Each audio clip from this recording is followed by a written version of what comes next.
Situation contrastée au royaume des huîtres. Ce week-end au Hall de Sète, les amateurs de coquillages étaient au rendez-vous. Du coup, certains ostréiculteurs du bassin d'Otto ont épuisé toutes leurs réserves, déjà bien entamées depuis 3 semaines. Moi j'ai acheté des huîtres où je pouvais, à savoir j'ai encore acheté des huîtres la semaine dernière à des collègues qui avaient encore un peu de stock dans leur grand bassin.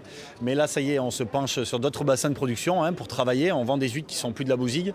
Puis là on se penche à acheter même de la bretonne, à trouver d'autres huîtres c'est délicat. Depuis le 3 novembre, la pêche et la vente d'huîtres sont suspendues à cause d'une algue toxique détectée dans la lagune.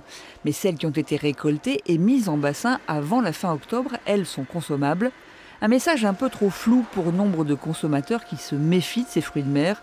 Conséquence, alors que certains ostréiculteurs sont à court de réserve, d'autres peinent à écouler les leurs. Nous avons effectivement de la marchandise, d'autant que par la mauvaise médiatisation, puisque l'incompréhension, et c'est tout à fait logique de la part du consommateur, ne permet pas de bien justement vendre. Les consommateurs sont plutôt frileux et de toute évidence les commandes sont moindres et donc évidemment le stock dure encore plus longtemps que prévu.